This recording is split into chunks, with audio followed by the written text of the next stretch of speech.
What's up, everybody? Happy Brown Saturday. If yesterday was Black Friday, today's Brown Saturday. It's your boy Gerard Michaels here live in New Jersey. It's a holiday. We're home for the holidays. And to my right, as always, at 6'3" and sitting down. Wow. Yeah, you know. Back must be feeling great. Yeah, that's it. The king of the ring, the CEO of the RNC, the master of punks, the tamer of sages, the man, the myth, the legend, Mickey Gall, ladies and Hey, gentlemen. G, why is it Brown Saturday? Well, I'll tell you why, Mick, because I have been pooping for 48 hours. Oh, you've been making caca. I've been making poo-poo. Okay. I don't know. That's healthy. That's Healthy. That's good for you. Well, I want to thank our sponsor, the Wellness Company. Have you been taking the digestive enzymes? I have been taking the digestive enzymes, and I think I might have died without them. Bro, digestive enzymes are a game changer. They really are. I've taken them for years because I think we talked about this. I'm a gavone. I like to eat a lot. Mm-hmm. You know, I want to absorb every nutrient I put in my body. Also, no tum aches. No belly aches, no tummy aches. No tummy aches. Take digestive enzymes, man. But I've also, I haven't had that, one, satisfying, full poop. Oh, you've had a bunch of partials? I've had, little rabbit poops. Oh. A little bit here, a little bit there. 5 I minutes bet your rabbit on the poops hour. are like a normal person's, fucking, giant one. But, for you, you let off, 15 pounds of fucking fecal matter, and you're like, oh, that was nothing. Just a little poo-poo. Just a little poo-poo. Connor, man. when you look at him, you think, this guy shits a lot, right? You do. Yeah, that's Connor. We're here in a shared universe. For people that don't know, we're here in Jersey. We're on the road. We're playing a road game today. Yeah. We're here with our families. But really, we're at home. We're at home. You know what I mean? Yeah, But it's on the road. It's a home road game. It's when what would be a home road game? That would be like when Brett Favre was playing for the Vikings and went back to Green Bay, right? It's a road game, but it's home. Yeah, that's a good example. It'd be like when Napoleon was going through I don't know, maybe Austria. Napoleon was going through Austria. Yeah. Did you see the Napoleon movie? Fuck yeah, I did. Oh man, I love. Now I haven't seen it yet. What You want to talk Napoleon, dog? We gonna talk Napoleon? Just size 19's out of my face. You ready to talk to him? These look Napoleon? good. I I never saw the K-Swisses. I would have never It's taken a shame I'm sitting that Billy D got me these K-Swisses. It's a shame that I'm sitting. People can't see my great outfit. I but, can't. shout out, well, King you Castle. can stand up, I suppose. Yeah. It's your world. You're just living in it. Yeah. I would have never taken you for a K-Swiss guy. Nah, man, these are kind of sharp. You know what I mean? When you look at you don't wear them all the time. Look at you this don't wear them all the flexibility. time. Look at this flexibility. Dude, look at this. I'm holding my leg up. Wow. The external rotation is phenomenal. Internal, not so great. But Wow. I've been working on that with the Barwis people, man. It turns out I have a hip impingement. I could have told you that. I got an impingement that we're trying to work through. It's so weird. When I'm laying down, I can lift my leg up fine. When they have me sit, I can't lift the leg up. Really? It's nuts. It's like my brain won't. I'm sitting there lift. It won't do it. So I thought you were going to see the Napoleon movie, and we could talk about it. I wanted to see the Napoleon movie, and in sadness, I had no one to go with. No one? No one. Everybody wanted to go to the bar instead. Papa G wouldn't go watch Napoleon Papa with G's you? not a movie guy. Papa G hates movies. That's something my dad would say. You cannot get my father to. You could tell my father this is. My the dad would greatest be like, movie "Oh, of I all hate time." music." Oh, I'm like, hates "What?" Movies. Like, what do you mean you hate music? He's like, I hate music. Who hates music? Yeah, exactly. He'll just be like, I hate that. It's like, what do you mean you hate that? Yeah. Maybe there's a certain age you turn I think into. there's something, with these upper 50-year-old guys. I don't know. What I mean? I'm getting there quick. I see things and I'm like, I hate this. Hate it. I hate it all the time. I see things on TV. I'm like, I hate this. I hate everything. Yeah. I read the news for 1 minute. I'm like, I hate this place. Yeah. Hate everything about it. But movies? How can you hate movies? All right. You know what? I'm going to play a little bit of devil's advocate, but I'm going to give my own truth. I don't like sitting still for that long. That is true. I don't like sitting still for that long. When we went and saw the movie, it was me, Kim Castles, Shauna, LJ. Me and LJ are very not sit stilly type guys, right? Yeah. Could it be the Mambe? Nah, I mean it could be the Mambe. Definitely has some Mambe going, but I think it's just it's inherent. You ever see me trying to get a haircut? Is like brutal, bro. Really? Yeah, like I literally be like, hey, let me get up for a little bit. You know what I mean? I'm sitting on this podcast for now. For now, this shit could change, but yeah, it I forget how did we start talking about movies? Don't like. Oh yeah. Old guys don't like movies. So I would rather like I'd rather listen to a book because if I'm watching a movie, all I'm doing is sitting there watching a movie. You know what I mean? If I'm listening to like an audiobook, like I could be walking around the house, I could be making dinner, I could be brushing my teeth, I could be doing laundry, I could do other things. But if I'm really watching a movie, what I want to know every line. I want it to be delivered to me exactly as it's intended. Do you watch movies with the captions on or no? I do. I do as well. I don't think I can watch movies without. So that's the thing. So it's like one of the reasons. Like, how funny is that? You're listening to books and we're reading movies. Yeah. That's actually really fun. Weird. See, I already want to rewatch Napoleon because there's a couple lines I missed. You know what I mean? Like I couldn't hear it, or I drink a couple gallons of water a day. I literally would jog to the bathroom and it was a fast paced jog. I would scare some people around. That's honestly people would be like this, like they'd be like looking at me like. I'm shocked you didn't bring like a Whizzinator in there.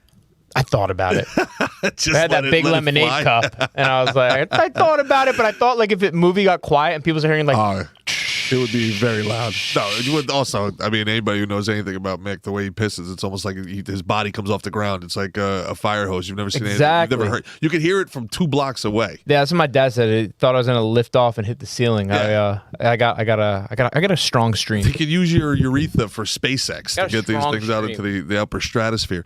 So Ridley Scott and Joaquin Phoenix. I call him Joaquin.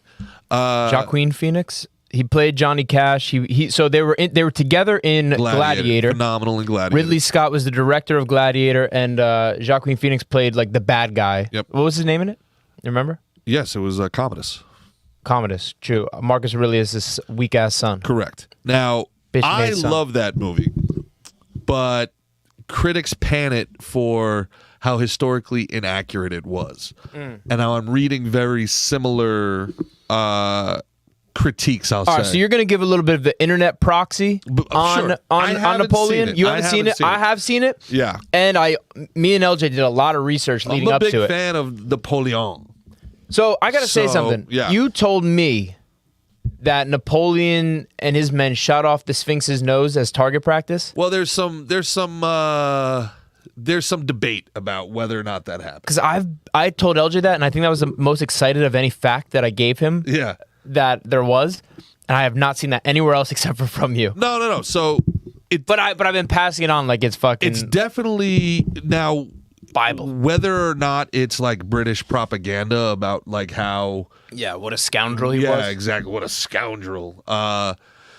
Yeah, that much is hard to ascertain what's real and what's not. And that we talked about that on the podcast. They before, do show images of him with the Sphinx a lot, so I feel like there is something there. Yeah, I didn't read it, and I didn't hear anything about that other than from you. The understanding is that the soldiers shot at the pyramids, they shot at the Sphinx. Whether or not they blew the nose off the Sphinx, probably not. I think that had already been done. Tell me that now. Yeah, but they did shoot at this stuff, and they shot. I believe they shot at the Parthenon. Like again, people think Napoleon, France, Waterloo is kind of France, Belgium, England. They share kind of the English Channel there. Like this was like a small, England and France are always at war. This was a global war. They were fighting for control of the world. Well, you know what's interesting about that, dude? So, the American Revolution, the French helped us in it. They helped the Americans revolt. Correct. Right? And it's a different thing because the Americans that wanted to revolt were like wealthy. You know what I mean? They were like, fuck those taxes. Yep. George Washington's, the Benjamin Franklin's, the John Adams, like all those guys. You know what I mean? Yep. So it was like the best of the best were like kind of leading this revolt. But the French aiding them in this revolt inspired the French Revolution. Correct. So the French really shot themselves in the foot, or really almost like they stuck their head in the guillotine, more literally, you know? No doubt about it. And to use it's like they stuck their head in the guillotine because they thought they were strong enough to finish the double. They were willing. Strong enough to finish the double? Yeah, they were willing. Well, they wanted to fuck Britain because they were always basically at war with Britain. The same thing. They did basically the same thing 3 times, right? Where first thing, they helped the American Revolution reluctantly. Kind of, they helped the American Revolution the way that like we helped Ukraine. And it's like, yeah, we'll give you some stuff. Yeah, we'll like. People seem pretty gung ho about that shit, brother. What? About the Ukraine thing. Oh yeah. Yeah. I've seen a lot. I saw a lot of Ukraine flags 2 years ago. Whenever the fuck that was. Ben Franklin went over there. Now it's very interesting too how history remembers this. Ben Franklin went over there to try to court the rich French in Paris. I heard he was just trying to court a lot of broads. Well, that's the thing. And I think he was over there for like 2 years. And then finally the Continental Congress back home was like, are we getting the fucking Navy or what's going on He's here? like pulling his pants up. Like, yeah, I'm on. I'm trying. Navy's coming. After I come, Navy comes. So, yeah, Marquis de Lafayette here in Jersey, you know, helped train the troops. Instituted a lot of that French imperial style, the corps system, you know, that we, a lot of like, the French terms that we had, corporal, corps, right. Like that comes from that system. And coup. So the idea was they were going to help us overthrow Britain with their understanding then becoming, well, we'll just take them over after. Right. Same thing with the, what was it? The, where did we buy, fuck. I'm like blanking. Louisiana? The Louisiana Purchase. Napoleon trying to fund his war. Correct. With the understanding again. He'll just take it back later. Once I get rid of Britain, I'll just take it back. Yeah, give me the money. Yeah. So in the last episode, I was pretty uneducated about Napoleon. You were giving me a lot of facts about him. Mm-hmm. Now I think I got some for you today. I'm gonna go through a little story. So I love this. I started talking about how the French Revolution was inspired by the American Revolution. Now remember, that was 1776 is when we declared independence. We probably got independence around like 1781, 81, 82, 83, something like that, where we were finally done fighting, and like all the Brits that we had trapped, you know, we ended up going home. Mm-hmm. So the French Revolution starts, I guess, in like the late 1780s, 1790-ish. Wasn't just the French, remember, too. We were the first domino to fall for the British Empire. And I believe India was like the last. And it was all of their vassals, one by one, had the revolution. Yeah. And France, France had the Jacobin Revolution, the first communist revolution. And this, again, comes from the monarchy. This is where we get Let Them Eat Cake, Marie Antoinette. Yeah, well, they don't have any bread. Well, let them eat cake then. Yeah. So we look at that as like how disconnected can you be? But it was probably more disconnected. Apparently, she meant it like completely literally. She was a valley girl. Well, if they don't want if they bread, I mean, they can eat cake. What do you mean? No, they don't have food. Yeah, they have no food. No, they don't have food. Yeah, let them eat cake. Why don't they? Are they too good for cake? Yeah, like no, crazy. They don't have the cake. Yeah. So I think that the French Revolution is really what allowed Napoleon to slide in there. The unrest, the political upheavals, and they were literally dragging out. So a difference between the American Revolution, the French Revolution. The American Revolution, they were just like, we don't want to pay taxes, leave us alone. We want to do our own thing over here. French Revolution was people from the bottom, from the gutter. Yep. The rabble rousers coming up in there and cutting these people's heads off. So like, we didn't come after the king. Mm-hmm.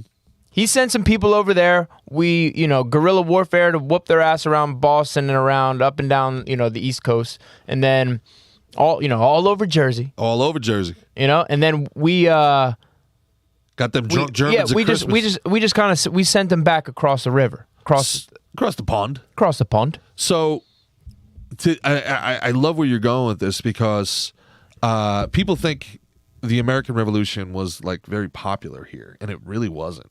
Oh yeah. No, there was a lot of lot of so listen to this. Loyalists. That's just something my uncle told me over Thanksgiving. So you know that Paul Revere went and going, the British are coming. Yeah. He definitely couldn't have said that because most of the people there were British. Yeah.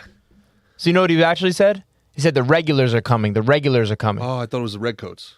The regulars, meaning the redcoats, the army. Yeah. Like the army, like the regular army. Regular army. He called them the regulars. I think there's also something where like 2 women and 2 men did all the work.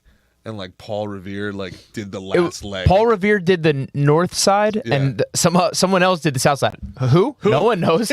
No one freaking knows. I'm Paul Revere, and I'm telling you that the redcoats are coming. And you tell them that Paul Revere said. Well, in Paul Revere's defense, because I'm sure Paul Revere needs defending. Someone wrote a thing about him. They talked about Revere's ride. Okay. You know what I mean? So someone else popularized him. I don't know. He could have been nudging him. Like, hey, you heard about that ride I did? Let me tell you something about Paul Revere's ride, buddy. Yeah. But what the British really did it by their own shit. So when the Brits came over here, they got real nasty and handsy with their subjects here in America, and that's what turned the tide.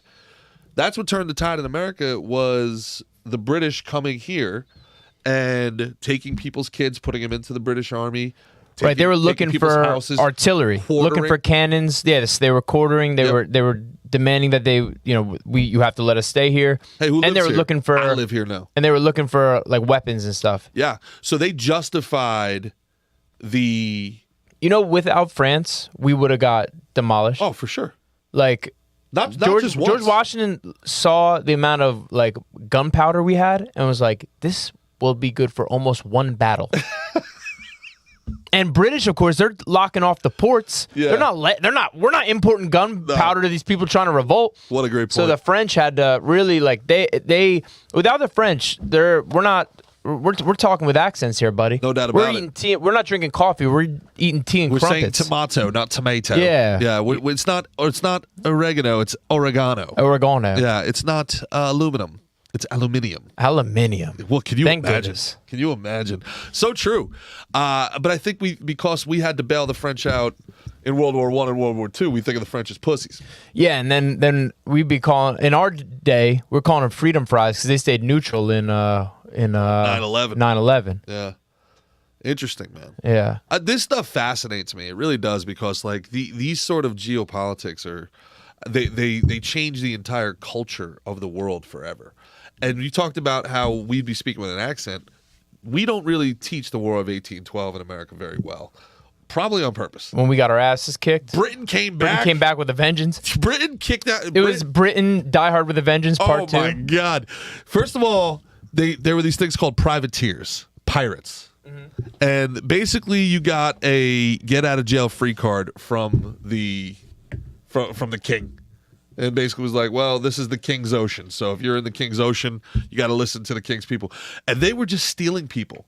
You could be out fishing off the coast of North Carolina, and a British frigate comes by and, hey, congratulations, you're in the King's Navy for 10 years, and then we'll drop you back off at home. Britain does and did have a kick-ass navy, huh? Oof. That was their kind of main power. They conquered the world on. Did we get better than them at Navy? Oh, that's the whole reason the dollar in your pocket is worth anything is because of our Navy. Our Navy. Yeah.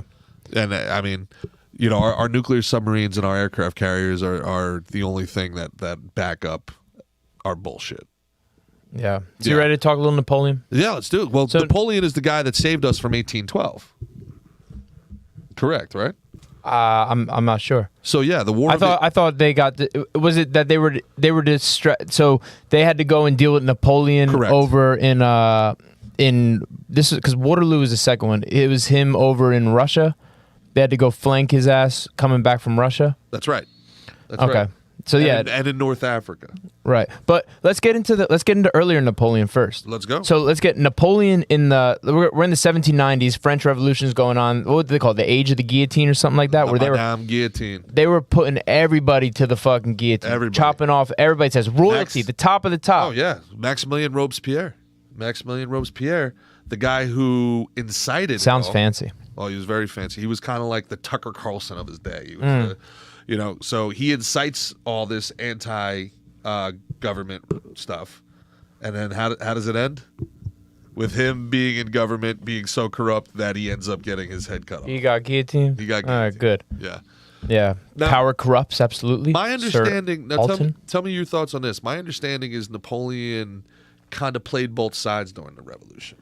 I don't know exactly. I know Napoleon was Corsican, which is an island off of Italy. Bibbidi boppity. Both of his parents, Bonaparte, Bonaparte. were Italian, Italiano. right? Yeah. So he was born like I think like 1 year before French. Corsica became a French like colony. Yep. Right, and he despised his father because his father like started doing French things and like was acted French, and he was like a proud Corsican.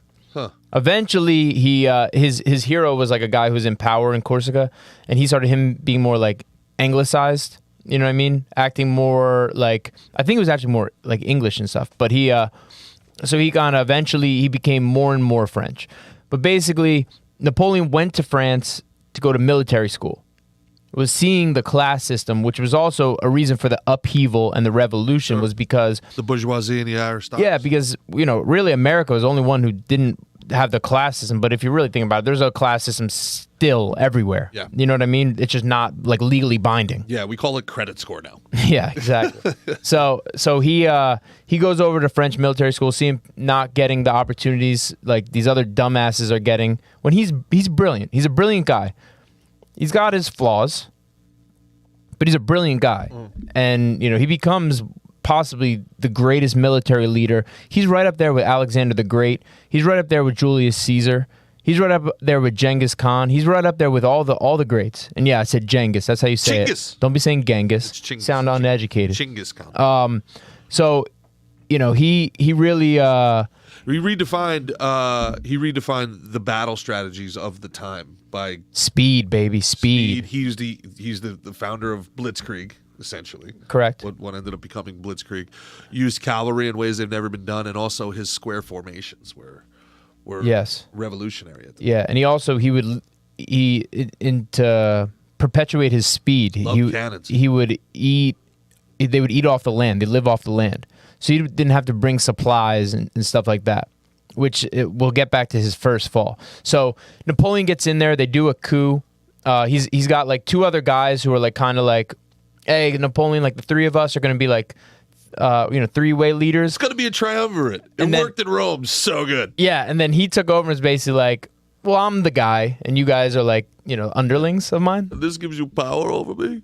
This is gonna be Biden in America when we finally form the one world government, and like Xi Jinping this whole time is like, yeah, buddy, it's gonna be great, one world government. Yeah, he basically took over everybody who was kind of in charge. Like in the movie, they're like citizen this guy, citizen that guy, and they end up, he brings his army in. And now let's go back a little bit. He did aspire and became I think he was like a corporal, and then he had some great sieges, won some great battles, proved himself on the battlefield, and then he became like a general, like a brigadier general, and then he was getting a lot of popularity. He was this great general. He awkward as all hell with women. Napoleon. Weird. Yeah, he was kind of weird. Like he was a kind of a quirky guy. He was also like kind of like a very upright. Great military mind, but he's also like he's kind of goof. Yeah, they didn't have the spectrum. Kind of a dork back in the day. Yeah, he might have been a little on the spectrum. Yeah. If you're on the spectrum, it gives you a superpower. I mean, by definition, we're all on the spectrum. Of course. Yeah.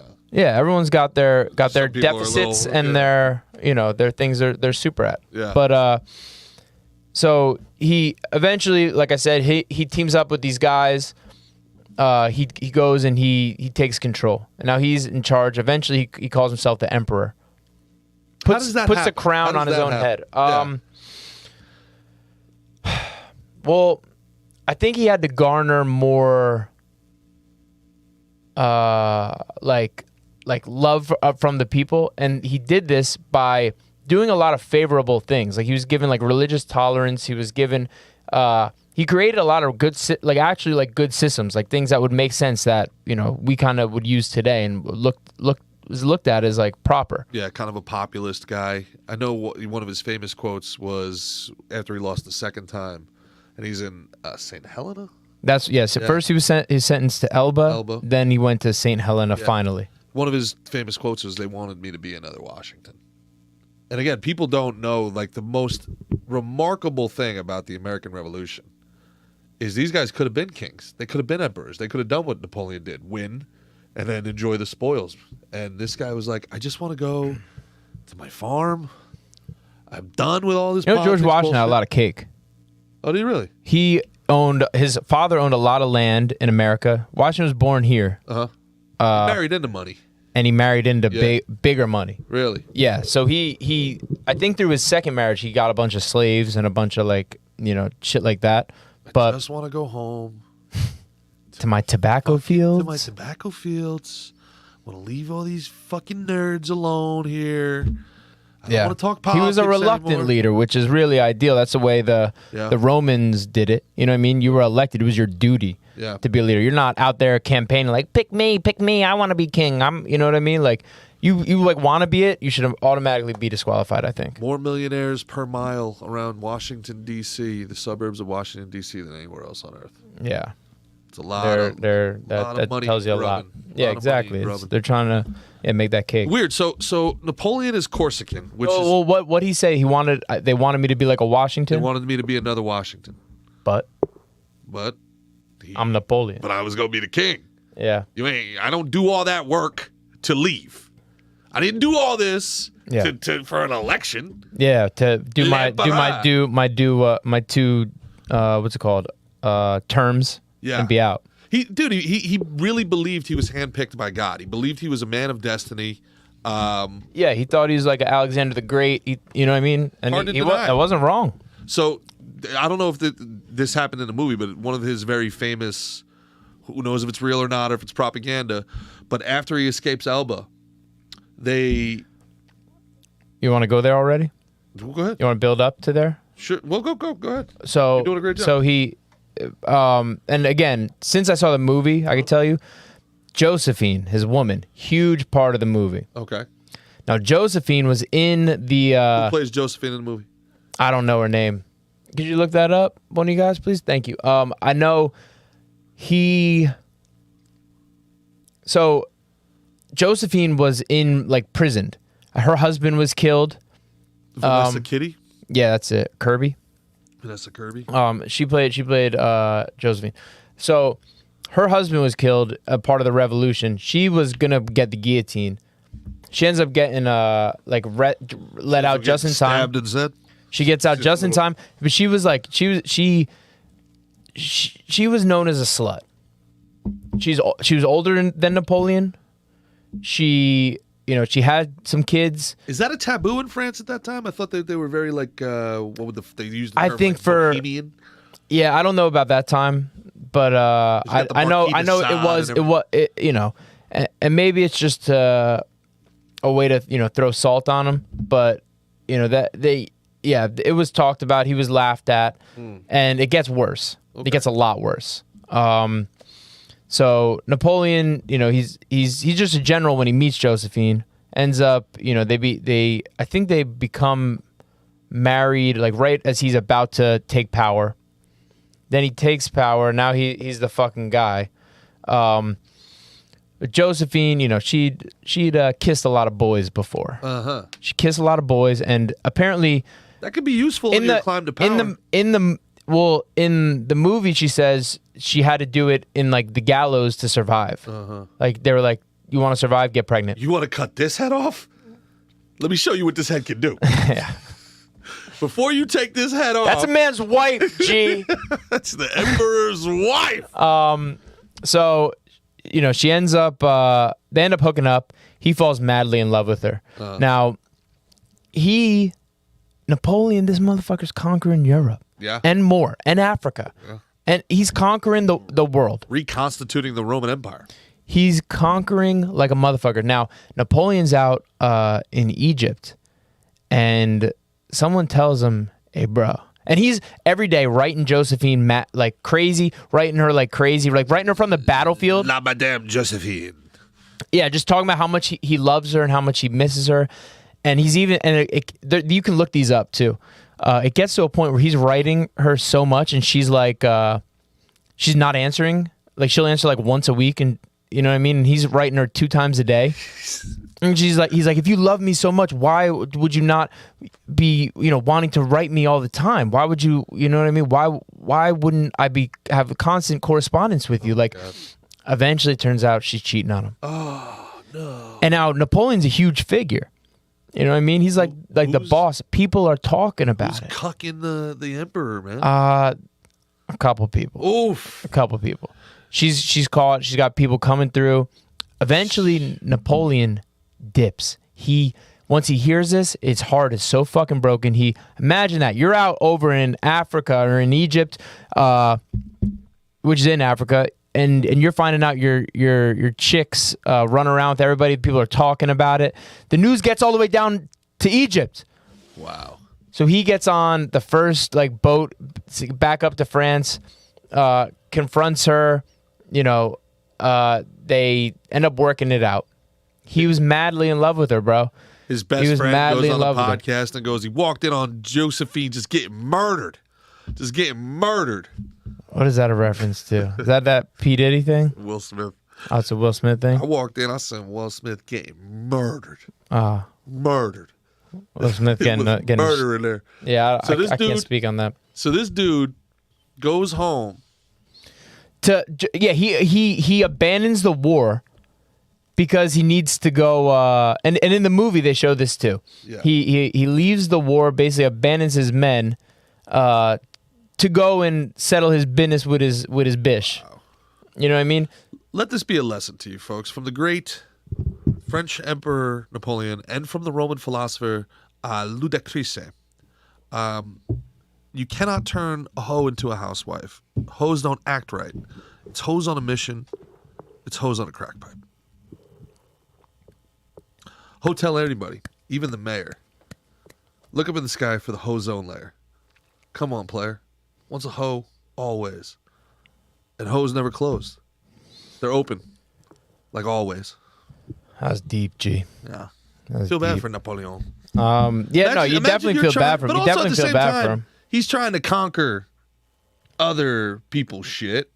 You know what I'm saying? Maybe you should have stayed home and took care of the missus. Yeah, but then he never would have been Napoleon. Then he would have never been Napoleon. You know?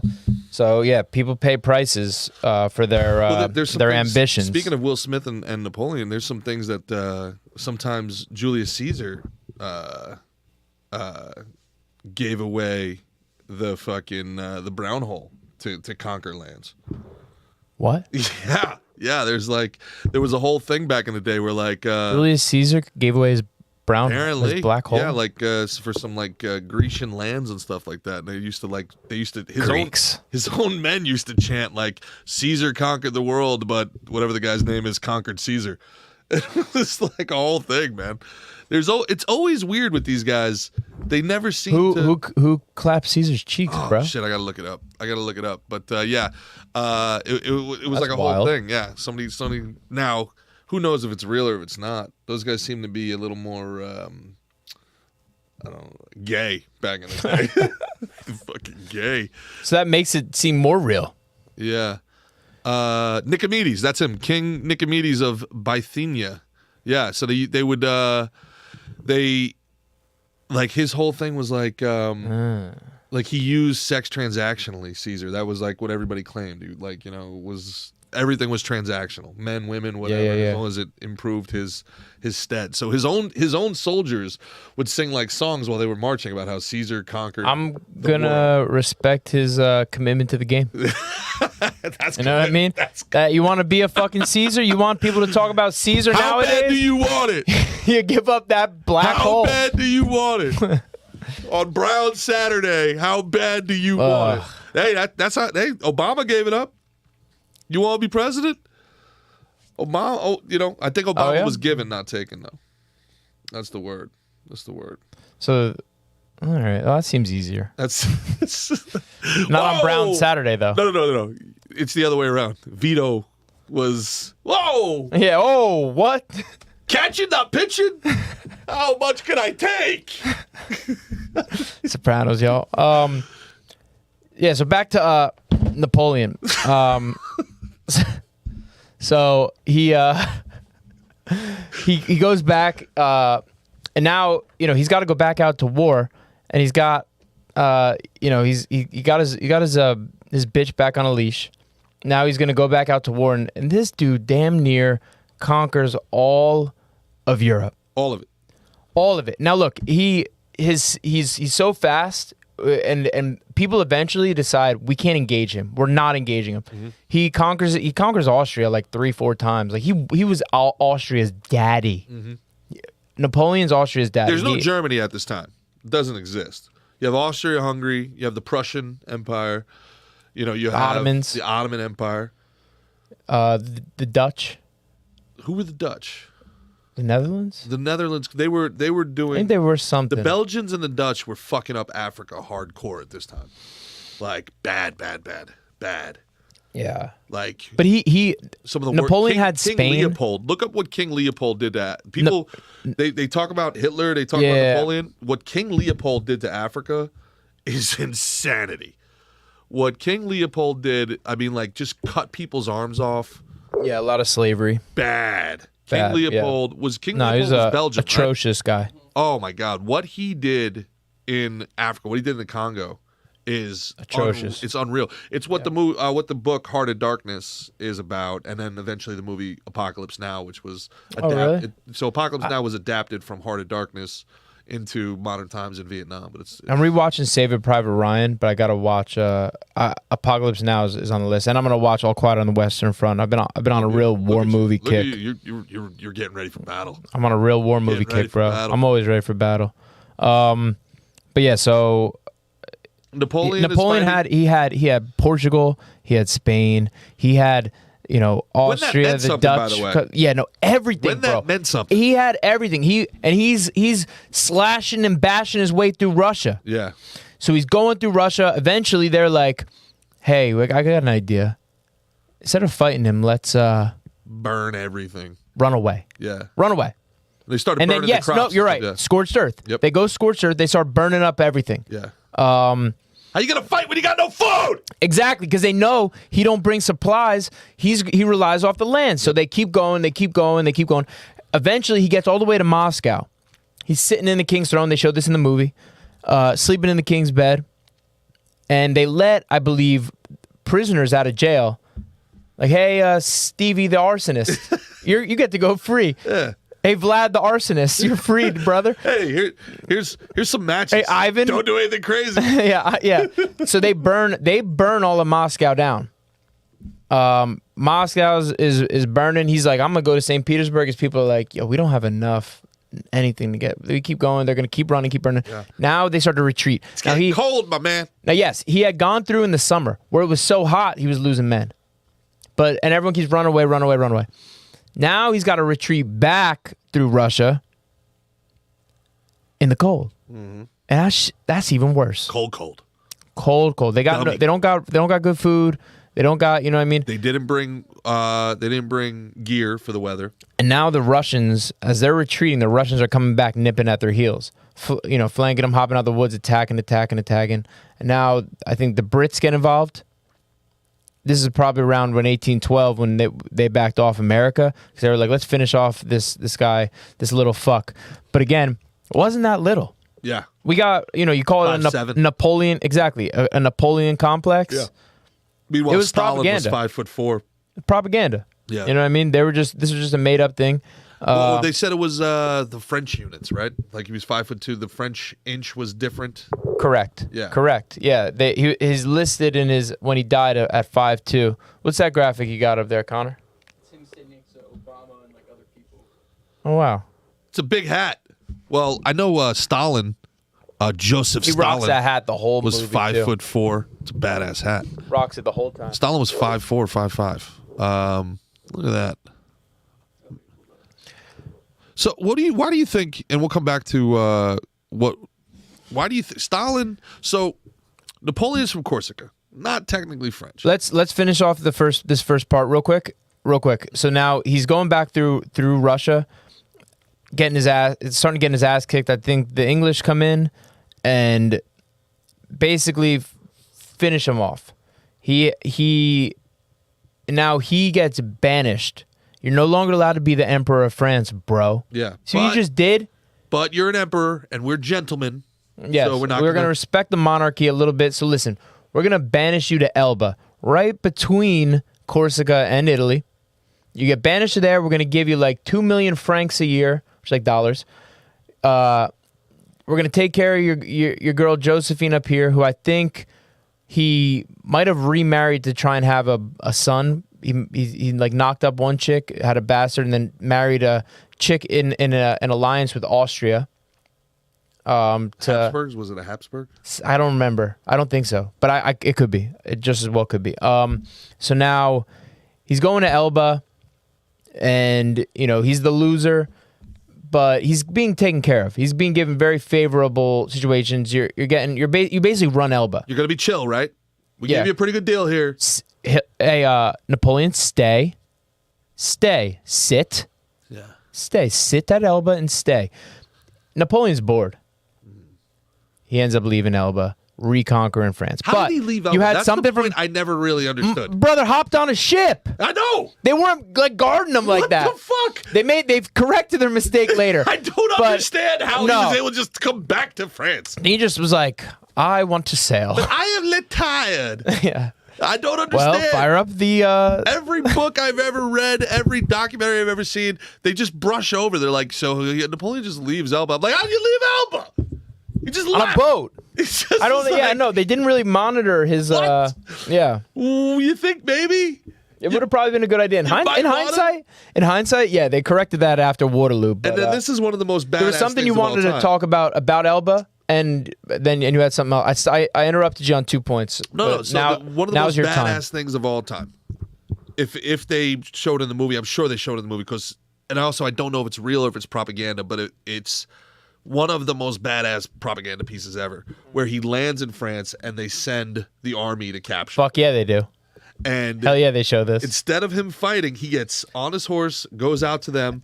After Elba, yeah. Yeah. And you wanted to go ahead, tell it. So they send the army to go stop Napoleon. Yeah. Because he's back in France now, and the king. This guy's back in France! The guy's Who like. could have ever seen this coming? The guy's like, hey, we're sending the army. You guys go stop him. The army goes up in there, and they're ready to stop him. Yeah. Right? They got their guns drawn. They're ready to go. He basically goes out there and is like, I miss you, boys. It was his old army. Yeah. And eventually they start going like, that's my emperor. Yeah. That's our emperor. They start chanting for him. They're all like, yeah. And now he just turned, the army that was out there to stop him is now, he hit the Uno reverse card on him. That's my army now. My army. It always been my army. Yesterday's price is not today's price. All right? Thank you for the army, boys. I'm back, bitches. Thank you. Yes, and now he's got his group that he came with, plus his old army, and now he's heading back to France. In fairness to Napoleon. Hey, in fairness to him, he earned their respect. In fairness to Napoleon, if the type of government you're running just lets Napoleon sail back to France and then you hand him an army that's his army, Yeah. Well, they shouldn't be in the government. I'm anyway. guessing Britain. Napoleon. I'm guessing you think Napoleon would have done Britain that? is the one who banished him. So I'm guessing Britain put the next person in power. Wasn't it the crown? Was the crown come back? Didn't they try to do the monarchy? I think so. Yeah. I'm not really sure, but anyway. Pull that up if you can, Connor. Didn't they try to bring the king back? Wasn't it like Anyway, old Nappy Louis, comes back. Louis the whatever? Louis Sounds the right. fucking... It was not Louis Armstrong. Was it Louis the 15th? There was some big fat guy in the movie. Big fat guy. One of my favorite movies of all time, great romantic movie that you can watch, is The Count of Monte Cristo. Well, I got something about that. Did you ever hear of Dumas? Of course. Alexander I don't really know much about Dumas. Dumas. I know he was He was in... a great sword fighter. Yeah, he was in Bonaparte's army, wasn't he? Yes, he was a black general. That's right. The French were much better about race relations than us Americans were. He was an ex-slave. He was a descendant of a slave, maybe in like New Orleans or somewhere in the South. And then he was a master swordsman. D-U-M-A-S, Dumas. He was a master swordsman, master violinist. Everybody loved him, and then he ended up becoming like a friend to Napoleon. I think they had bad terms at the end, but his son wrote The Count of Monte Cristo. Yeah, and Dumas wrote The Three Musketeers. Really? Yeah. This is interesting. I just learned about this guy Well, in my Napoleon research. we're big. You and I are both big Quentin Tarantino guys. Hell yeah, brother. At the climactic turn of the third act of Django Unchained, after Calvin Candy has gotten the best of our heroes, he demands a handshake Yeah. from Christopher Waltz, and Christopher Waltz is looking on his wall, and he knows that D'Artagnan was the slave who got ripped apart. And so Christoph Waltz starts making fun of him and says, well, obviously you're a big fan of the Alexander Dumas and the Three Musketeers if you would name your slave D'Artagnan. And Calvin, oh, well, of course, I'm a Francophile, yes. And I wonder what you think Alexander Dumas would think of what happened to D'Artagnan. And then he Tells him that reveals- he's black. And Calvin Candy's like, why should I care? And yes, Christoph Waltz, Dr. What was his name? Dr. King Schultz. yeah. Dave. Dr. not King Dave. Schultz, right? Yeah, maybe. Dr. Dave Schultz. Yeah. Well, Alexander Dumas is black. Wow. Yeah, from the Eat that. Musketeer. Yeah, eat that, Calvin. Yeah. So, yeah, Shot through the heart, and you're to blame. Calvin Candy, you give love a bad name. We back in Jersey, baby. We in Bon Jovi country. We'll be serving white cake. What kick? We got I find it very interesting. Play my part, and you played your game, darling. You give love a bad I name. find it very interesting. Hitler, born Austrian, very, very German Yeah. pride. Napoleon, born Corsican, huge French pride. I think he was founding conflicted. fathers. You I think so? he was conflicted. I think France was where he went to military school. It was his allegiance by, conquering. I think he early on he didn't respect his father at all because his father fell into debt, right? No, fell into French. He dug the French shit. Oh, really? Yeah, he's like. Oh, you talking about the revolution? No, yeah, no. His dad was he was cool with the conquerors. Oh, okay. And he was like, what kind of man are you? We're Corsican. Why you're loving your it's what's that shit called? Stockholm syndrome, kind of you're loving the master. Got you. But he was kind of a rebel. But he eventually, he became more and more, I think France was his opportunity to fulfill his destiny, which was take over the motherfucking world. Take it over. And that's what he had, and he was kind of, and I think kind of that also Give helped it me too. the He was keys kind and of I'ma drive whatever. fast. Exactly. Yeah. I got the keys to this spot.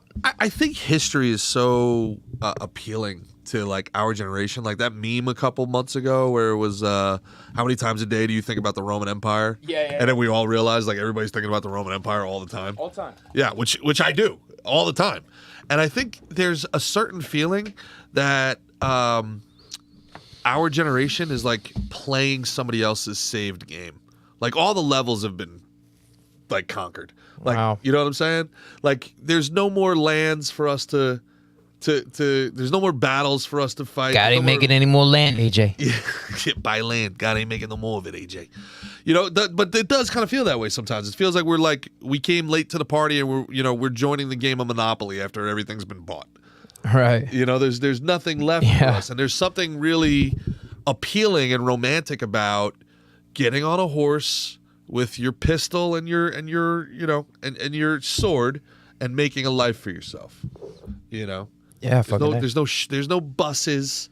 Something very romantic about that. There's no getting on a train to go to a 9-to-5 job. Yeah. To have some guy that's 120 pounds scream at you. Right. And you're sitting here going, every fiber of your being. You say something on the podcast all the time, which I think is brilliant. It's for you to be here, if you believe in evolution, for you to be here. Well, even if you don't believe in evolution.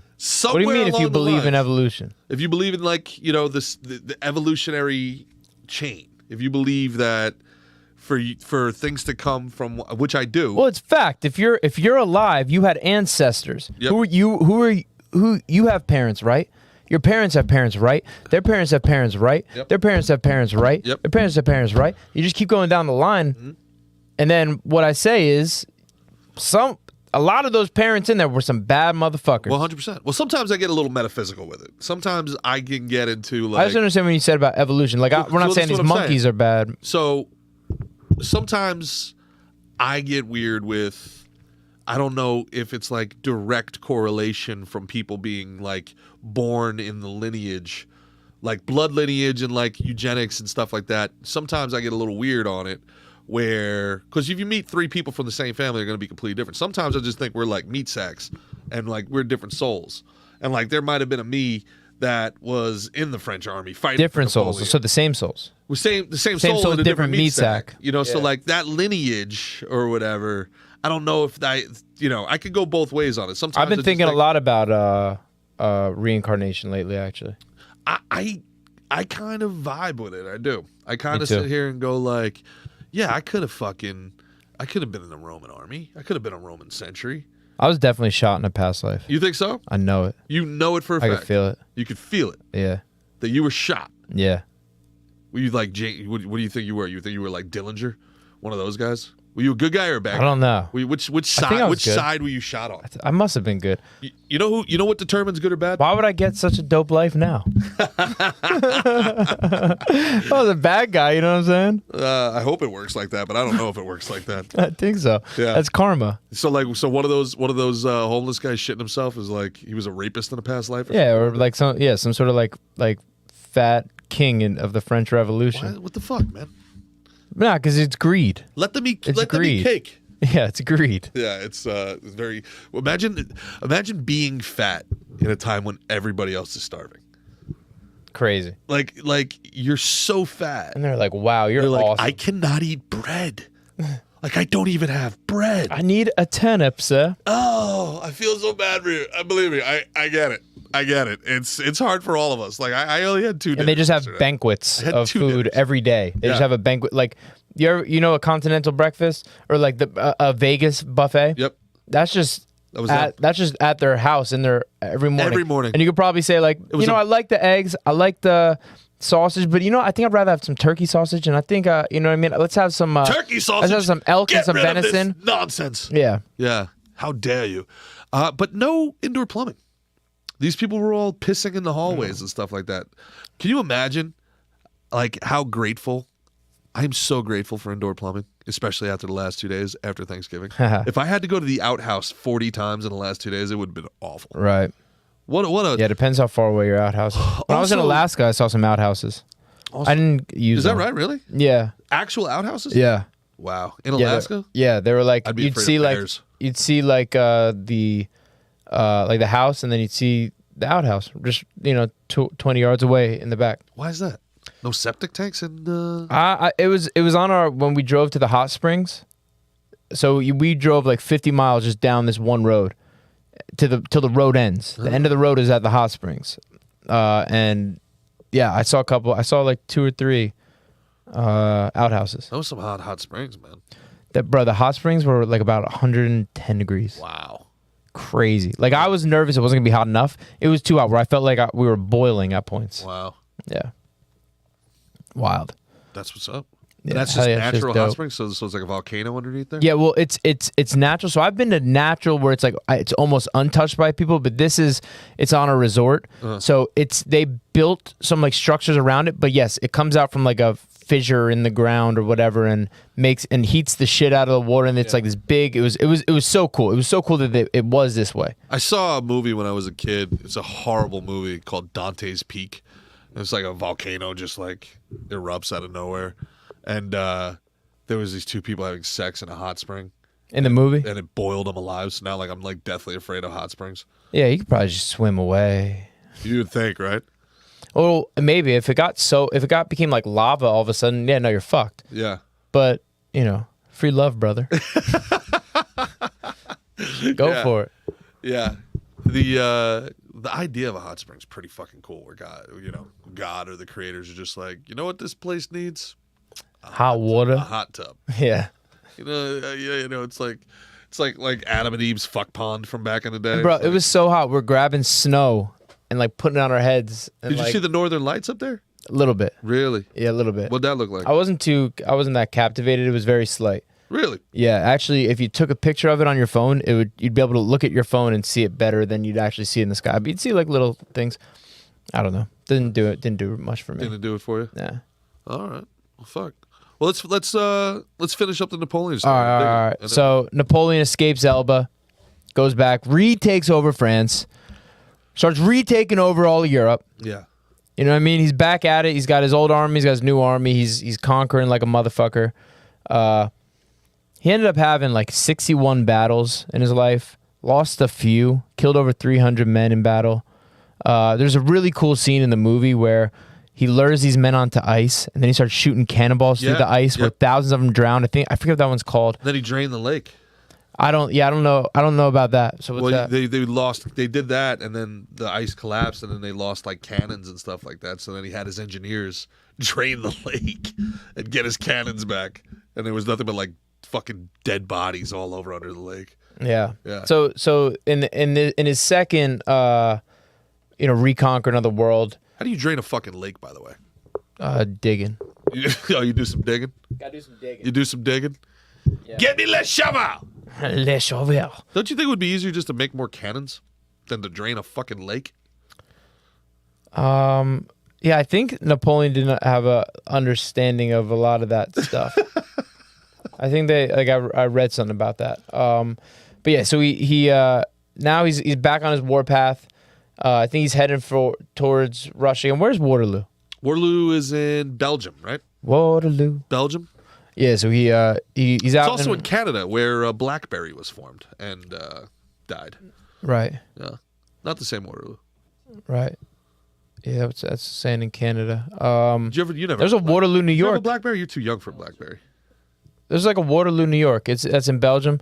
So he goes out there and he's totally outflanked by like he's fighting like on 4 fronts at once basically, and the British end up beating his ass. Yeah. He has to surrender, and he's in there fighting, doing his thing. That was another thing that he gained a lot of respect. Napoleon being there scrapping. Oh yeah. Yeah, he wasn't just a sit back. Sometimes he'd be a sit back and command certain things, but when he felt like he needed to, he'd be right up in there with the people. My understanding, he's big on setting traps and flanking people, right? Yeah. So like he would like. Yeah, he was a great like thinker, and he was just better at it. Gotcha. He was better at it than everybody else. So now he gets captured. They were gonna kill him because he's like an outlaw basically. Yeah. He breaks the rules, and so he has the fucking. Okay, I'll go back to Elba this time. He's got you won't. Yeah, No, you won't. He's got the balls to be like, you know what? I would love a place in the rolling hills of England. And they were like, fuck that. He's going to end up taking over us next. Our people are going to probably sympathize with him. And next thing you know, so they're like, fuck no. Not only can you not, and they kind of say this in movies, like, not only can you not be in Britain, you're lucky that we're not killing you. We're going to put you on this island. It's more of a rock. Well, this is after Waterloo. This is right after Yeah, Waterloo. yeah. Waterloo was a battle, man. Waterloo was a battle. One of them was going to He win. was fighting on like four fronts too. Yeah, he's because he was fighting Polish, the Prussians. Yes, yeah. everybody came in. All and of Europe all was like, Europe we gotta was get like, rid of this we dude." got to stop Napoleon now before he takes us all over again. He whooped on Austria. He was Austria's daddy, like I said. But now they send him to this. Like, we're sending you to this island. It's more of a rock, really. St. Helena. St. Helena, which is all the way 1,000 miles off the coast of Africa. Thousands and thousands and thousands of hundreds of thousand miles away from anywhere near France, or you know what I mean. And now this time, they're like, you get to stay in this little house. You can have like 2 servants, and we're gonna have watch party on you at all times. Why? We're total surveillance on you, Napoleon. Ah, it's unnecessary. So they're on his ass big time. Oh, and one time, I think actually before he got sent to Elba, he used to carry poison around his neck that he would take in the event of him getting captured. And when they were sending him to Elba the first time, he took it. Really? Yeah. And it'd been on his neck for so long. He'd been diluted? so victorious that it lost its potency. Wow. So yeah, he just had a real bad tummy ache for a few days. Well, he ended up dying of stomach Died cancer. of stomach Yeah, cancer. yeah. And I kind of wondered if those were related. Interesting. And it could be, they allegedly died of stomach cancer. A lot of people said it could be arsenic poisoning. Could have been poison. Yeah. Whether by the guards who didn't like their placement there or who, you know what I mean? There's plenty of options. Very true. He was not a well-liked guy in a lot of places. By the people. By the Brits. Yeah, People who were in that charge. conquered 'em, Yeah. Don't like it, play better. So he ends up dying there. Don't like it, play better. Win every single war. There's a funny line in the movie too where he totally doesn't take responsibility. He's like, I have no problem admitting my mistakes. Problem is I make none. And he goes, unfortunately, the same can't be said for my marshals. Unfortunately, the same can't be said for my marshals. And so don't allow this to happen to you, kids. Make sure your marshals also don't make mistakes. Wow, that's hilarious. You know what I mean? Like, to claim like no responsibility. So I'm a bit now. I just realized I'm basically Napoleon. I'm at the airport. Flying here on the 23rd was a nightmare. And I go to the airport after being delayed, after everything, and I'm walking out of Terminal A in Newark, and I just want to go to Playa Bowls. I hadn't eaten yet. I just want a little something sweet, something sweet. And Yeah. I go to the Playa Bowls. They don't have acai. Big Bear Boy wants some honey. I just want some honey. They don't have acai. They don't have kale. They don't have peanut butter. They don't have honey. They don't have mango. Wait, what do they got? They do nothing. Whatever's left? Nothing. And this was not like 10 o'clock at night. This was like at like 4 o'clock in the afternoon. And I sit here, and this is after, I'm not going to bore you with it. There was just nonstop bullshit from the Uber to the airport to TSA. And there's this kid in front of me who's trying to order, and everything he's trying to order, they don't have. And the mom's just like, well, just give him whatever you have. And I go to walk away, and I go, kid, we used to be a proper country. I'm sorry you didn't get to grow up in it. And the mom was so angry at me. She was like, how dare you say that to him? I was like, you let it happen. And I walked away. That's what you said? Yeah. You let it happen. I literally said to this kid, I said, kid, How old is the kid? I was 12. Oh, the mom should have smiled and been like, yeah, fucking ain't right. I said the kid's 12. I said, kid, we used to be a proper country. It's a shame you didn't get to grow up in it. Unbelievable. How dare you say that? Unbelievable. You let it happen, lady. Yeah, it's come on you, baby. It's fucking hilarious. Don't let it happen to you, kids. Yeah, dude. Again, man, there's that romanticism of like, if Napoleon can do it, we just got to get a militia together. Yeah. How do you start a militia? Like, how does this even happen? Where do you get the money to feed these people? Oh man, you know what Napoleon could have used with his bad tummy ache? Some digestive enzymes. Napoleon should have gone to TWC.health. That's TWC.health. That's the wellness company where you can own your own freedom. Get well and stay well with solutions designed by top doctors. Now, people... You're going to talk about them kits too, right? Oh, you got to have peace of mind for the unexpected, guys. The wellness company offers a medical emergency kit that has... Yeah, stay on their website, ivermectin Connor. for it. You can't get caught unprepared. Keep the Wellness Company's medical emergency kit in your medicine cabinet. The Wellness Company's prescription-only medical emergency kit provides you with carefully selected assortment of vital medications, preparing you for those unpredictable moments in life. Our kit, their kit, the Wellness Company's kit ensures access to proven treatments like ivermectin, arming you with the confidence to face unforeseen medical emergencies. And Connor, I promise you, with an election year coming up, there will be at least one unforeseen medical emergency. You can get out in front of it. You can get out in front of it before the WHO shuts you down with this Wellness Company medical emergency kit. They also, if you're not into prepping, they also have unbelievable natural supplements. We talked about the digestive enzyme before. They have spike support, which is great for flu season. This is one of these things that's essential enzymes for health and immunity. Whether you're vaccinated or not, taking your health seriously is an absolute paramount thing in these desperately crazy times. They've got multivitamins that we've taken. That you have TWC membership options. You can do everything. You can see a doctor. You can get supplements. You can prepare yourself for the unexpected with the Wellness Company. Check out the Wellness Company and go into our description of this video, and you can get a code for a discount. Tell them Slick and Thick sent you. Hey, let me tell you something about this Wellness Company. Had Napoleon had the Wellness Company, we'd all be speaking frank right now. Yeah, it would be, we refuse to profit from your sickness. All right? Join the fight, medical freedom, by supporting the Wellness Company, a company focused on your wellness. That's Dr. Peter McCullough, one of the people who was completely right. He's a badass. The entire time. He's a revolutionary. He's a revolutionary, Dr. Peter McCullough, and he sits on the board of the Wellness Company. If you like Peter McCullough, if you like Slick and Thick, you're going to love the Wellness Company. Check out TWC. And if you like feeling good, guys, if you like feeling good, you like being healthy, immunity, it's becoming winter time. If you're in one of these cold places, they got a lot of great immunity boosters. I love digestive enzymes. I love digestive enzymes. I take them every day. I've been taking them for years. It makes me feel phenomenal.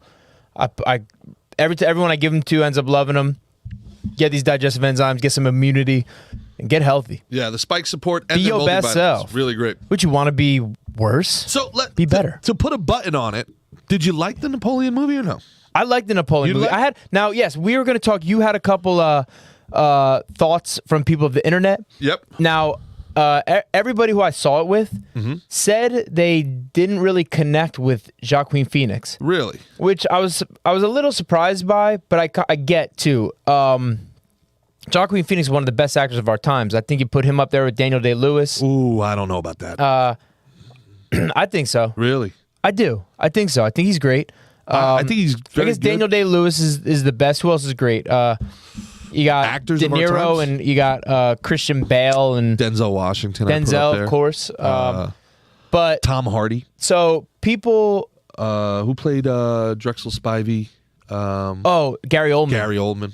Yeah. Gary Oldman. I like how you picked that character. You knew I'd know. That was White Boy Day. Oh shit! Oh, what? Only has 62% on Rotten Tomatoes, and it's a 6.8 So 6.8 out of 10 on IMDb. Everyone said that they didn't really connect with the character, which I thought was I was very impressed by the reviews I was getting in this car ride home. You know what I mean? Yeah, everyone said they couldn't really connect with him.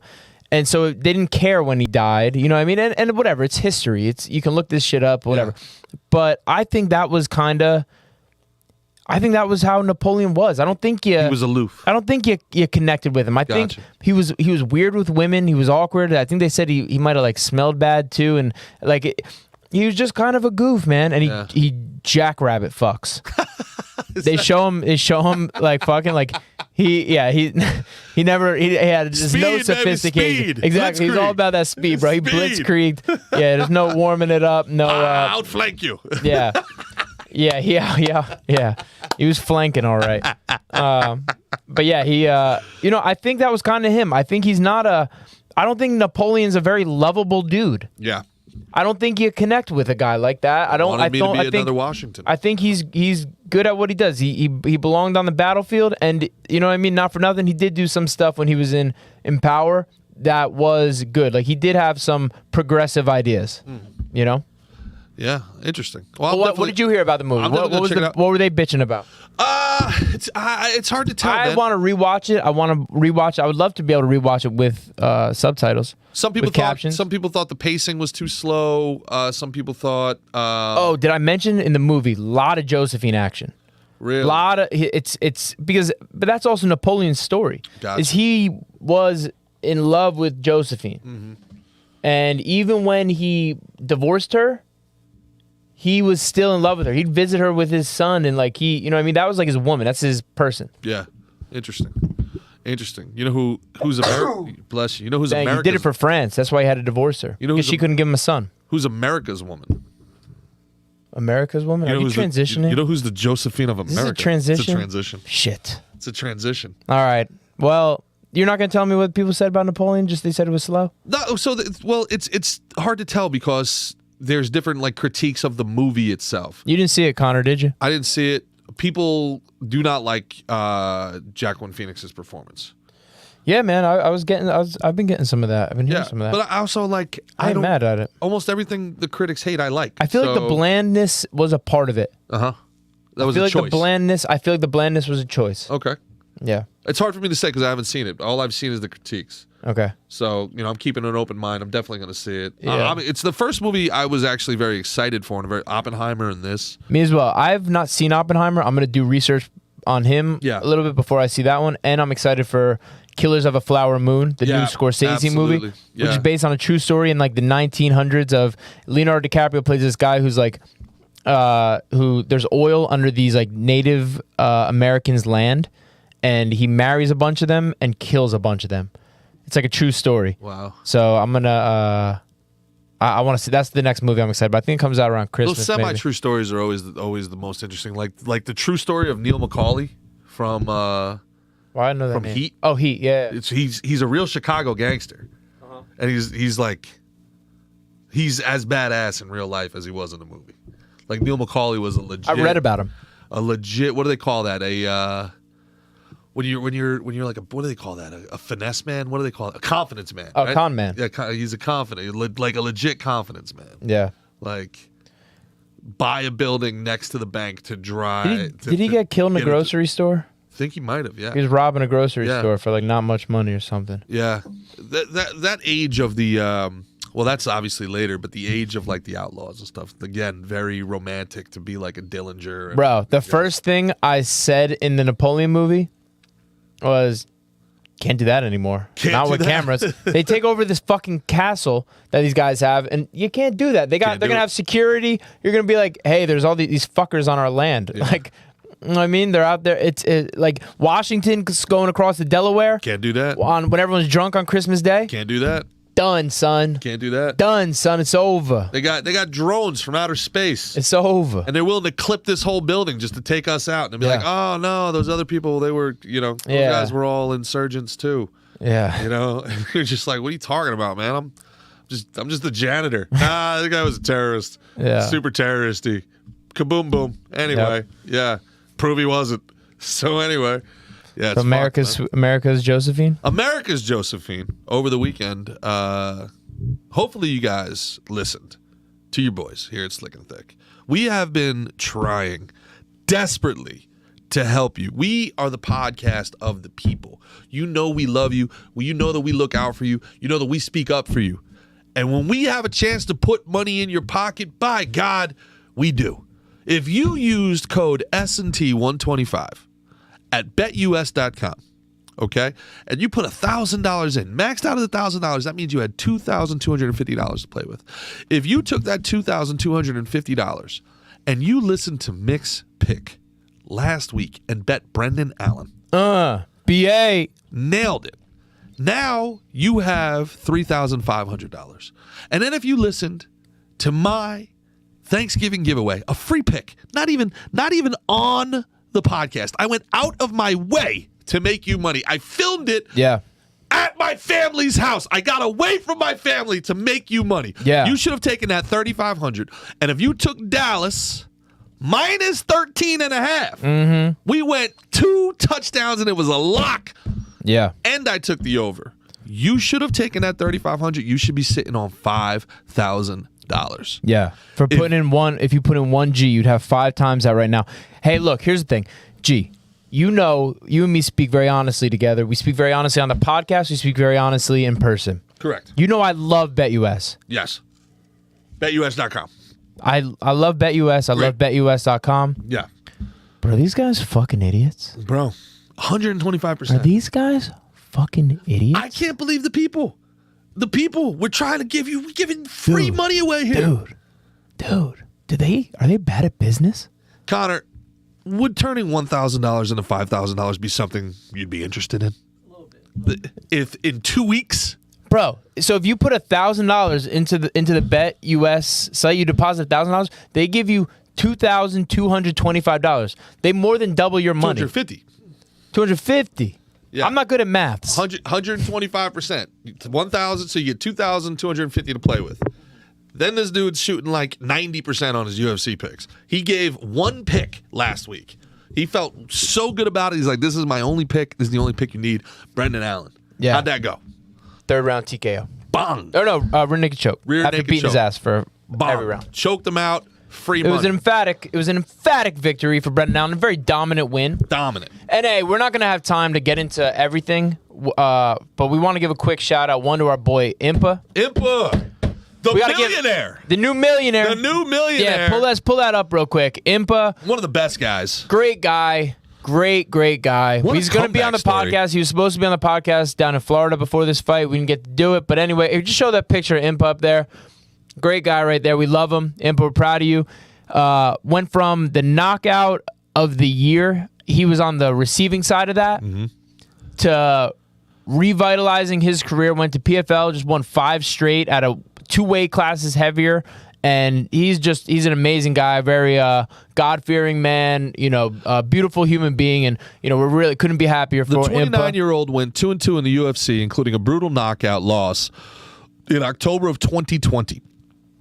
In the 3 years since, he is 6-0, and he just won $1 million. Yeah, he beat a couple badasses outside the PFL too. Got there, and and now he's the PFL champion, $1 million winner.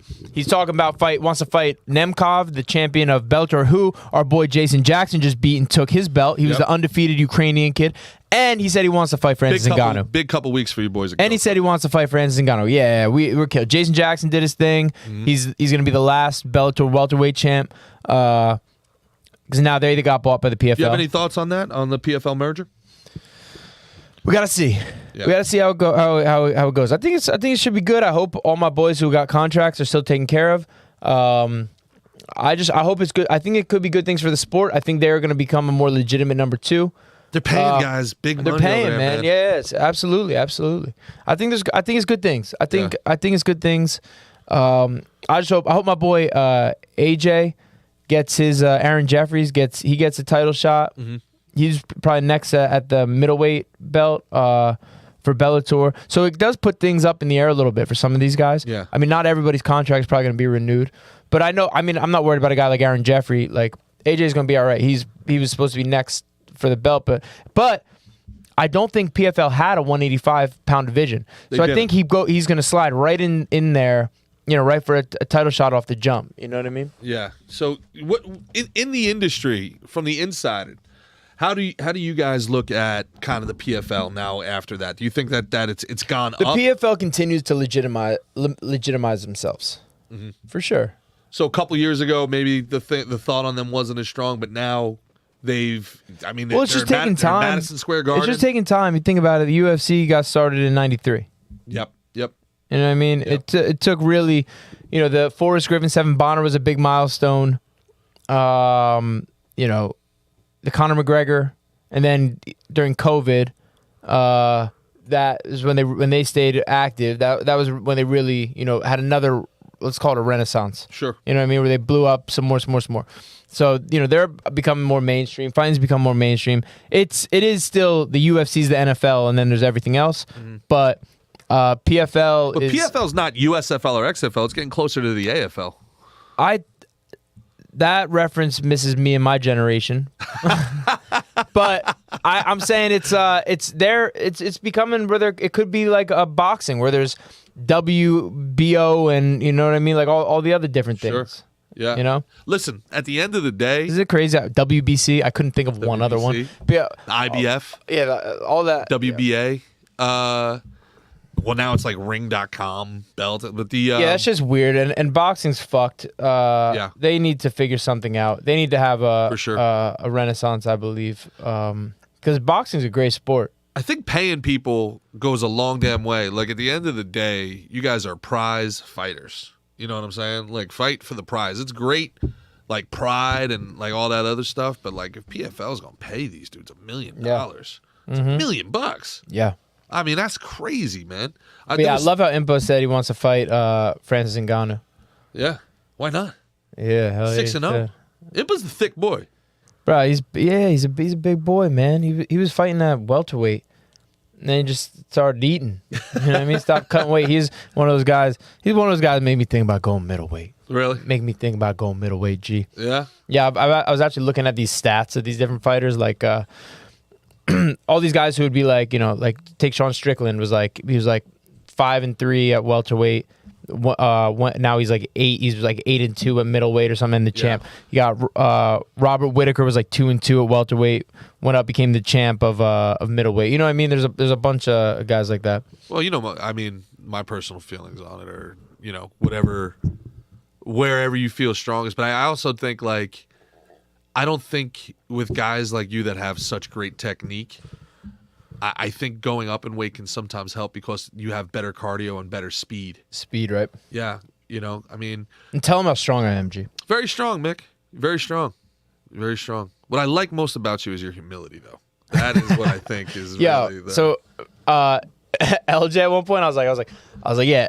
I was talking about you. And I was like, yeah, G's a strong dude. He lifts like he squats like 600 pounds. Right? Isn't that true?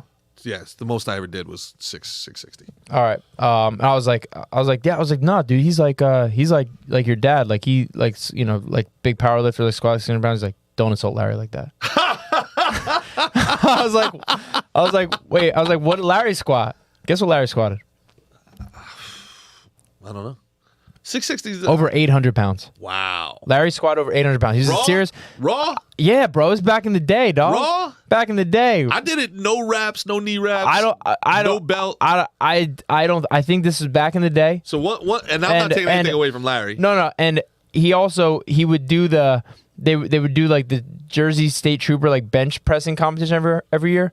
Won it every single year. Wow. Every single year he won it. Nobody even came close. People wouldn't even go. They'd fuck around while he'd do it because they just knew Larry. Rebo. That's what they call him. Reboli. He was Rebo's here. We ain't. All right. We know who won. Wow. Yeah. What was his bench? Do you know? I don't know. Like 1 million pounds. All of it. All. Yeah. What are you benching? But everything. The point was, you do put up crazy numbers. Those are real big numbers. You said what? 660? 660 is the most I ever squatted. 525 is the most I ever benched. All raw. But touching my toes is the hardest thing I've ever done. So, and now I can't lift my leg up. I have an impingement.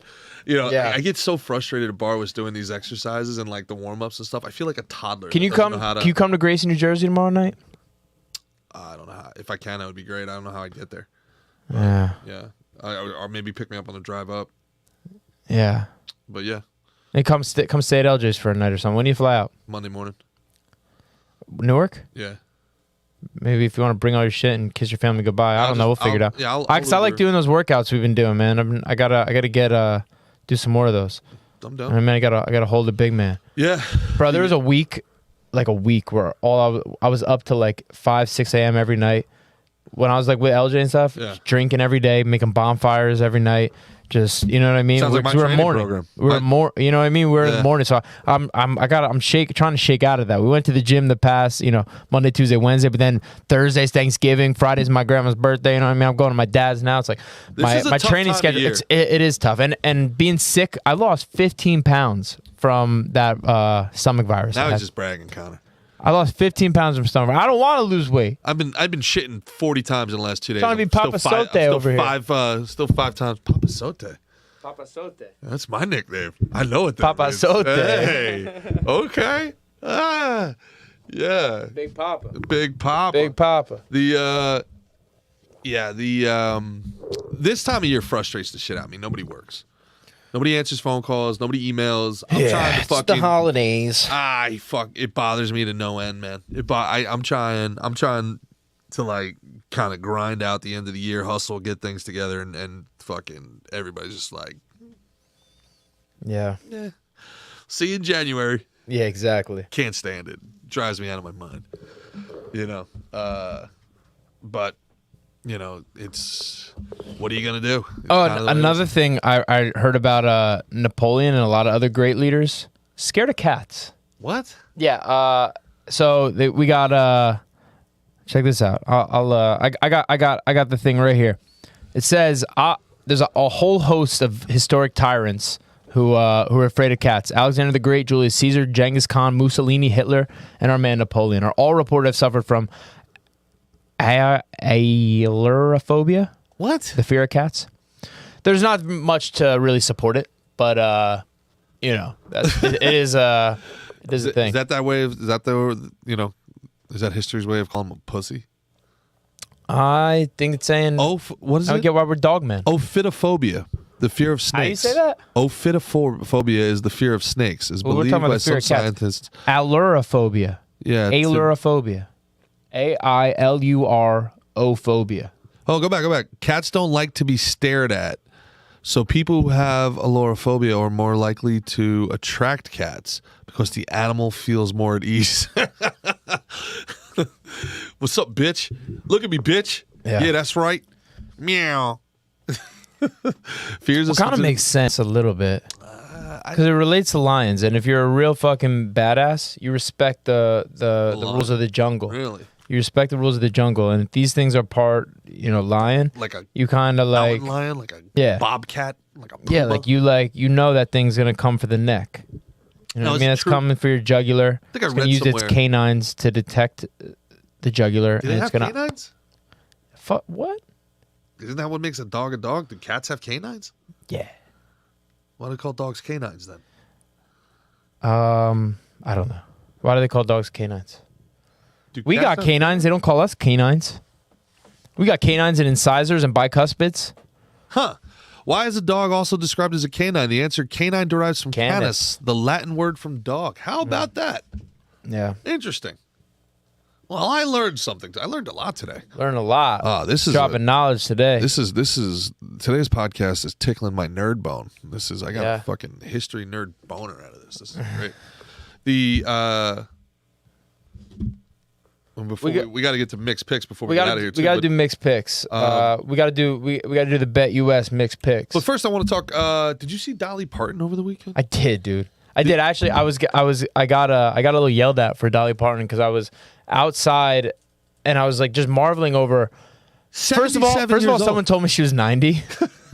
So I was just like looking at her like, what the fuck? Like, how is a 90-year-old woman? How is gravity? Does she just lay down all the time? Bet she does. She's got a great quote. She said she spent a lot of money to look this cheap. But yo, my grandfather, who's been dead for 20 years, over 20 years, loved Dolly Parton. Love Dolly Parton. Loved Dolly Parton. Really? Yeah. That's 77. Mick, Crazy, right? you taking it down? Sheesh.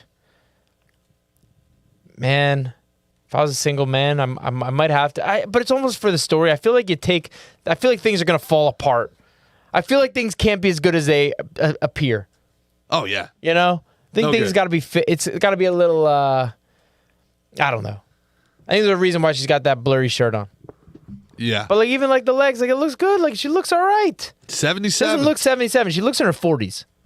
She does. Well, I mean, it's hard to see what she looks like in person or not, but I mean, she looks a lot better than Madonna does. That's for goddamn sure. If she wears that cowgirl outfit, taking it down. Yeah. Anybody in a cowgirl outfit, taking it down. That is like peak American hotness to me right there. Yeah, it's a little taste of Americana. That's Americana. You know, like if you want to be like one of these trannies that wants to get like treated like you're actually a woman, why don't you slip that thing on? Go ahead, slip that thing on and try to keep the bulge to a minimum. And So the dude let's have a who conversation. kneeled on George Floyd got stabbed. Derek Chauvin Got stabbed. Derek Chauvin got stabbed. Good for him. Good. Yeah. I'm glad you boys are up in the spot. Stuck one in this guy. So there's He needed at least to get a stabbing. So there's two different schools of thought on this here. There's like that this guy deserves I mean, he's another been character trial. assassinated for sure. Yeah. Which is, but he killed that dude. He nailed on that guy too If long. he He didn't need to kneel on his neck the whole time. If he didn't So I kill think him, the little stabbing is good for him. if he didn't kill him, right? Like, let's give that our argument the benefit of the doubt. The guy was Okay. on fentanyl. That was a legal and regulated hold, whatever, blah, blah, blah, blah, blah. If he didn't kill him, his job is to protect and serve. He definitely didn't protect him. Definitely and he didn't protect. Definitely didn't save him. It wasn't serving either.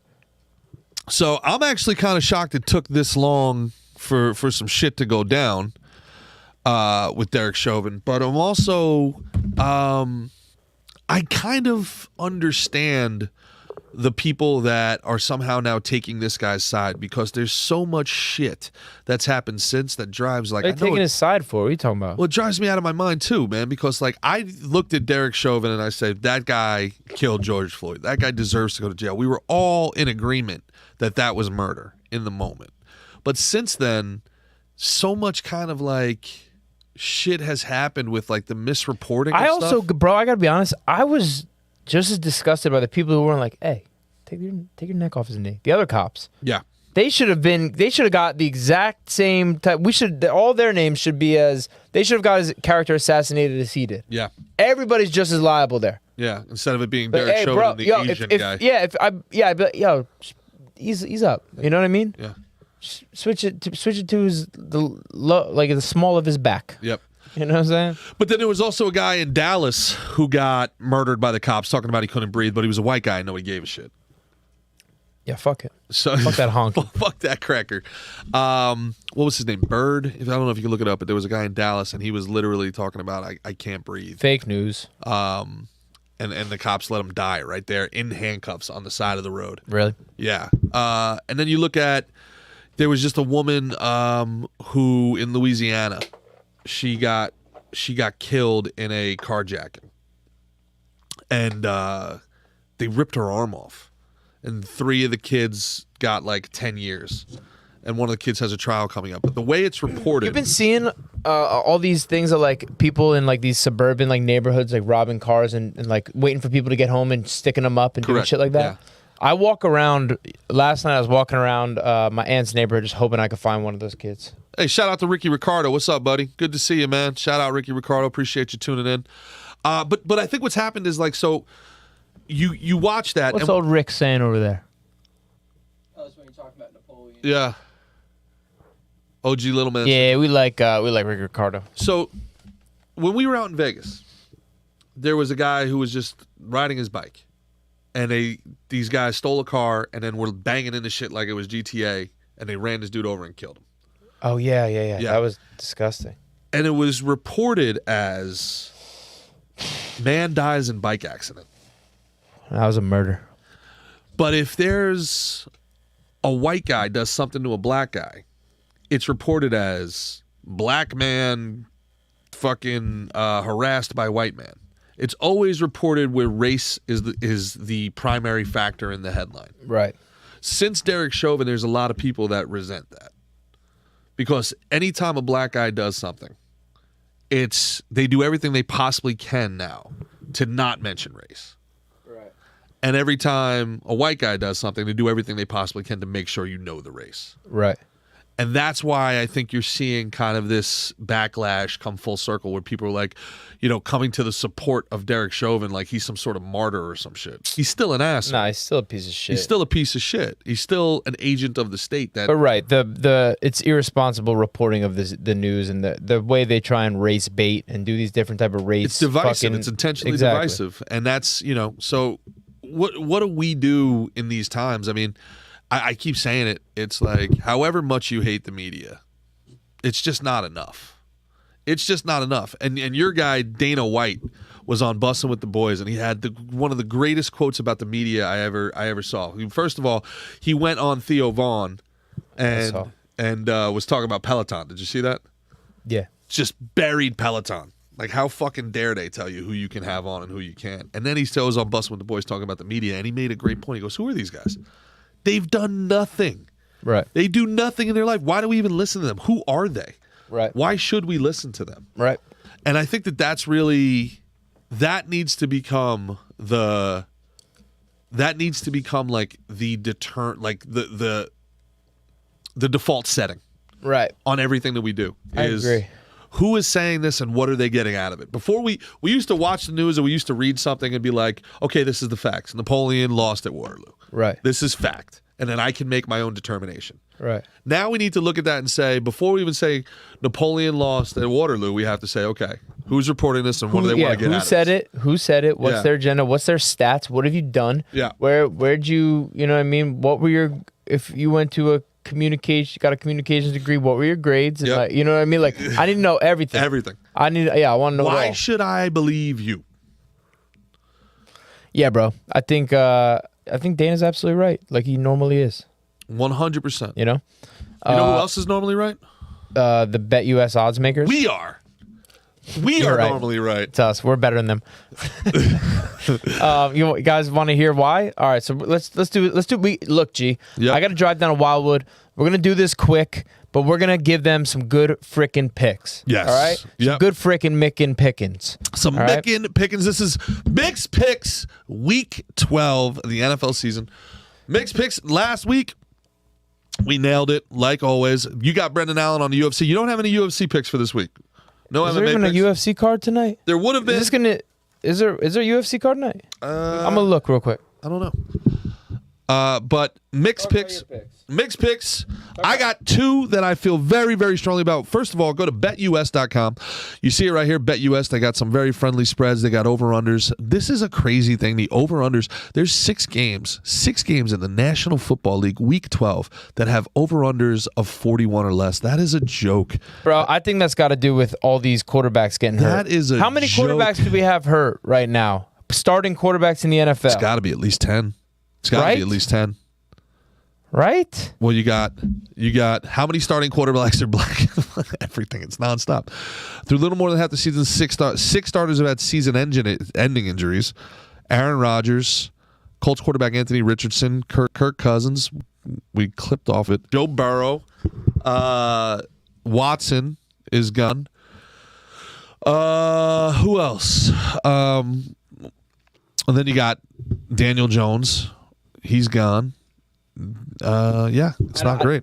Yeah, no, there's a Not lot. great. There's a lot. So what I love, there is a UFC. I love the Raiders. The Raiders against the Chiefs. Chiefs coming off a tough loss.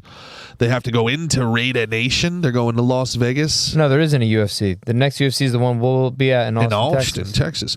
Las Vegas is getting 10 points at home. I love it. I think this is going to be a closer game than people think it is. I think Kansas City is going to win the game, but I don't think they're going to win it by 10. Vegas has a sneaky good defense, and the Chiefs can't catch the football. So they're going on the road after a tough loss. I like Vegas plus 10. And then my second pick, I'm staying in the AFC West, the most disrespected team in the league. All right, let's ride. Oh, you back on the Broncos Let's now? ride. Sean Payton's. They're the most lukewarm team in the NFL. Yeah. We can't quite call them hot, but they have been getting some wins. This to me is less about the Broncos and it's more about the Cleveland Browns. The Cleveland Browns have an unbelievable defense, but they've got an XFL quarterback and they can't run the football even though they have a great offensive line. The Denver Broncos are figuring it out. They're moving the ball. Russ is doing just enough. I believe Russ is up to 19 touchdowns and only 3 picks. They're at home, and it's only 1.5, which is basically a pick 'em. I'm going with the Denver Broncos at home minus 1.5. Now, a part of me wants to disagree with you on the Chiefs-Raiders spread. I almost want to go with Chiefs. I think they want to bounce back after and maintain their AFC supremacy after losing to the Eagles in their Super Bowl rematch last week, which I called. But I'm gonna let you. We'll go 4 different games.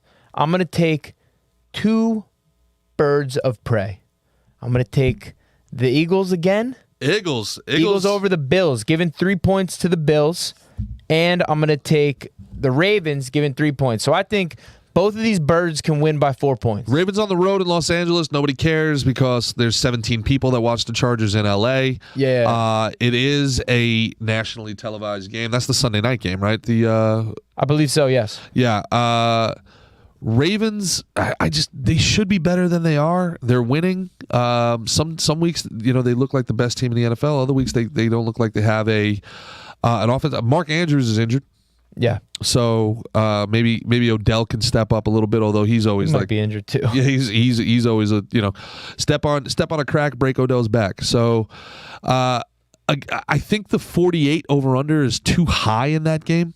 I would go under in that game. I'd also look, guys. I think these are both great games too. I think the Bills Eagles is maybe the best game of the week. Yeah, Bills Eagles is the best game of the week for sure. And I go with the Eagles again. But I kind of feel like the Chiefs might put a whooping on the Raiders. Yep. Yeah. I mean, that's a divisional game. Well, we'll see. It could go either way. I'm taking Raiders at home with the points. They played very hard against the Dolphins. I don't think the Dolphins are that much better than the Chiefs. Although I do think the Chiefs are that much better than the Dolphins. Yeah, Who do you think is a better team, Dolphins or Chiefs? Well, you got to give it to the Chiefs. They're you're the champ until you get beat. But the Dolphins are looking Dolphins are speedy swagged dog. out. They're looking swaggy. And they just started a Hard Knocks. Yeah, in-season Hard Knocks. In season Hard Knocks on the Dolphs. They're talking about that coach is interesting as shit. Yeah, I like him. I like him. Now the news story came out that he stole one of his players' girls, and that's his wife. Come on. Yeah, I didn't know about that. when he was a coordinator, Mr. Steal Your Girl. Imagine losing your girl to a coach. Player shit, bro. Damn, That's some player ass shit. damn. Hey, you need to cut this guy. Why? Because I said so. Because I needs his woman. Because Josephine is mine. See. Josephine's mine. So there you go.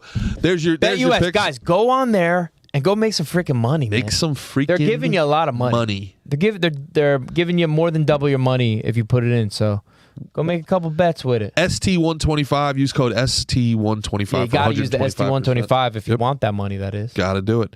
Well, this is from a shared universe. We did it here in Jersey. The next time we see you, we're going to be in Austin, Texas. Yeah. Austin, Texas. Next week we're going to be with the Drinking Bros down in Austin, Texas. We got a really exciting, really exciting event Saturday night. Come to the UFC in Austin, Texas. See your boys. Yeah. I'm going to do a couple shows when I'm out there, so I'll let you guys know when that happens.